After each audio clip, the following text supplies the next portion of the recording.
रमज़ान के महीने में हम तमाम ख़वातीन की ड्यूटीज़ कुछ ज़्यादा ही बढ़ जाती हैं। कभी कभी तो टाइम मैनेजमेंट की समझ ही नहीं आती। हालांकि हर साल रमज़ान आता है, हमें पता है कि हमने क्या करना है, कैसे करना है, लेकिन फिर भी टाइम मैनेज नहीं होता। हम लोग इतने बिज़ी हो जाते हैं कि अपनी इबादत को भी ठीक से टाइम नहीं दे सकते।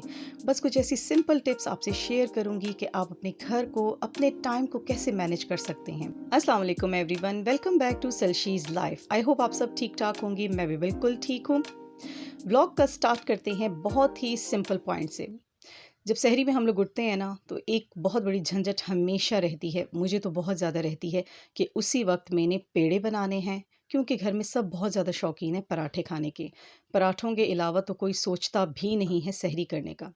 तो बहुत आसान हल मैंने इसका ढूंढा है। मैं सहरी में अपना टाइम वेस्ट नहीं करती। अब मैं रात से पेड़े बना के रख लेती हूँ। यकीन जाने जब से इस मेथड को मैंने अप्लाई करना शुरू किया है ना, तो बहुत ही रिलैक्स हो गई हूँ।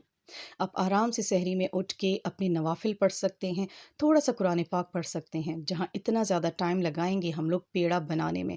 अच्छा, मेरे घर वालों को पेड़े चाहिए होते हैं ठीक ठाक बल वाले, तो मैं डिफरेंट तरीक़ों से उनके लिए ट्राई करती रहती हूँ, जिसमें टाइम ज़्यादा कंज्यूम होता है। आप सिंपल सा पेड़ा बनाओ ना घी लगा के, तो वो ईज़ी रहता है, लेकिन इस तरह पेड़े ईज़ी नहीं रहते, टाइम बहुत ज़्यादा लग जाता है। इसलिए मैंने तो सोच लिया था रमज़ान के स्टार्ट से ही कि मैंने शाम में पेड़े बना के रख लेने हैं, ताकि सहरी में मेरा बिला वजह का टाइम वेस्ट ना हो। यकीन जाने, एक तो गैस के बहुत ज़्यादा इशू हैं, एक उस वक्त खड़े होके ठंडे ठंडे आटे को बेलना, पेड़े बनाना बहुत ही फटीग लगती है।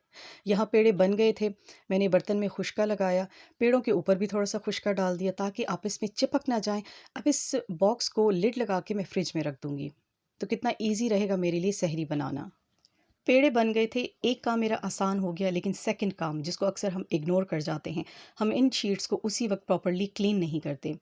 क्लीन ना करने की वजह से ना इसमें भी एक ख़ास स्मेल आ जाती है। बहुत आसान तरीका है, थोड़ा सा टिश्यू या रीयूजेबल शीट को गीला करें और जल्दी से इस शीट को साफ़ कर लें। इसी वक्त आपने कर लिया ना, तो आपका काम आसान हो जाएगा और कभी भी इन शीटों में से स्मेल नहीं आएगी। अगर इसको यूं ही आपने रख दिया तो बहुत गंदी स्मेल आती है, दोबारा इनको यूज़ करने का दिल नहीं करता। तो मैंने इसको अच्छे से क्लीन कर दिया और फोल्ड करके रख दूंगी। नेक्स्ट टाइम बिल्कुल साफ़ सुथरी शीट मुझे मिलेगी। हम लोग फ्रिज में बड़े बड़े बर्तनों की तरफ ध्यान नहीं देते। बड़े बड़े बर्तन होते हैं, लेकिन उसमें खाने का अमाउंट बहुत कम होता है। हमारे लिए ही फटीक बनती है, क्योंकि बर्तन जगह घेरते चले जाते हैं, फ्रिज में गुंजाइश कम होती चली जाती है। अपने पेड़े बना लिए, थोड़ा अमाउंट रह गया आटे का, तो उसी वक्त बर्तन को चेंज कर लें। आपका आटा भी ख़राब नहीं होगा, क्योंकि सीज़न चेंज हो रहा है, फटाफट आटे में ख़मीर लगना शुरू हो जाता है। तो बेहतर ये है कि बड़े बर्तन से छोटे में शिफ्ट करें, फ्रिज में गुंजाइश बनाएं। रमज़ान है, फ्रिज में बेतहाशा चीज़ें रखनी होती हैं, तो गुंजाइश बनाने के लिए ये काम भी उसी वक्त कर लें तो बहुत बेस्ट है। आप जब भी प्याज लेके आते हो ना, तो बड़ी प्याज के साथ छोटी प्याज भी बहुत ज़्यादा आपको मिलती है। अगर आपका ध्यान नहीं होता ना कि सब्ज़ी वाला क्या कर रहा है, तो वो अक्सर छोटी प्याज ज़्यादा डाल देते हैं। इतना रश है मार्केट्स में कि ध्यान ही नहीं रहता कि सब्ज़ी वाला कर क्या रहा है। इतनी ज़्यादा छोटी प्याज निकल आई थी इस दफ़ा। अच्छा, मेरी हैबिट है कि मैं हमेशा छोटे साइज़ की प्याज को अलग बास्केट में डाल के रख देती हूँ, और जब मुझे टाइम मिलता है ना, तो जल्दी से अपनी हेल्पर की हेल्प से मैं उसको साफ़ करके एक बॉटल या डिब्बे में रख देती हूँ। क्योंकि इस छोटे साइज़ की प्याज को कुकिंग के टाइम पे साफ़ करना, फिर इसके स्लाइसेस बनाना बहुत लंबा टाइम लगता है। मुझे तो कुकिंग को हमेशा से स्ट्रेस फ्री ही बनाना होता था, और मैं बनाने की कोशिश करती हूँ। मेरा लहसुन अदरक का पेस्ट भी पड़ा हुआ होता है। प्याज भी अगर इस साइज़ की है, तो मैं उसको जल्दी से साफ़ करवा के किसी बॉटल में रख देती हूँ, ताकि कुकिंग टाइम पे ना मुझे किसी किस्म की झंझट ना हो। तो इतनी छोटे साइज़ की प्याज है, आप खुद सोचें कि आप उस वक्त कितना ही छील लेंगी। अगर आपके पास रेडीमेड पड़ी है तो बहुत बेस्ट है।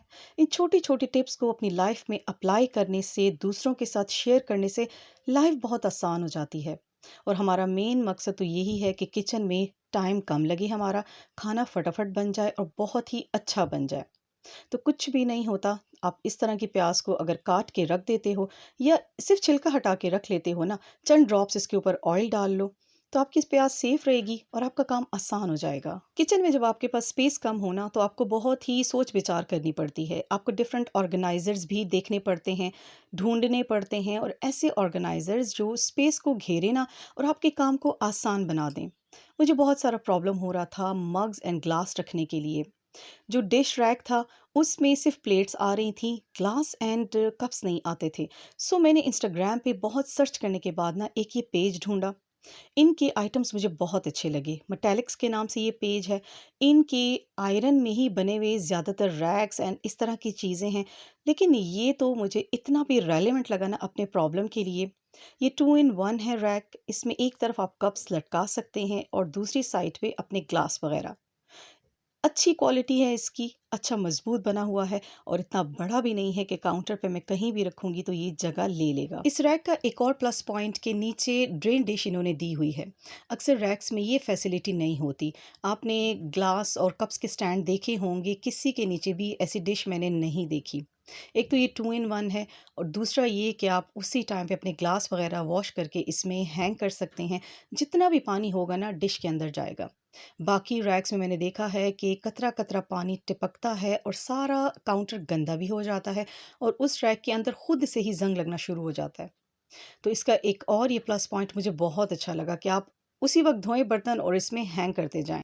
फ़िलहाल जल्दी में मैंने अपने प्लास्टिक मसाला बॉक्स को फ्रंट पे रखा और इस रैक को मैंने फ्रिज के साइड पे रख दिया ताकि ईज़ी रहे हर एक के लिए मग उठाना, ग्लास उठाना। आहिस्ता-आहिस्ता इसकी सेटिंग चेंज होती रहेगी, जितना मुझे समझ आएगा इसको मैं इंशाल्लाह एडजस्ट कर लूँगी। किचन का काम बहुत ही सैटिस्फाइंग बनाने के लिए ना हमें किचन किंग का बहुत ज़्यादा ख्याल रखना पड़ता है और किचन किंग है हमारा रेफ्रिजरेटर। अगर ये अंदर से क्लीन नहीं है, बाहर से भी क्लीन नहीं है तो बहुत ही ज़्यादा उलझन महसूस होती है।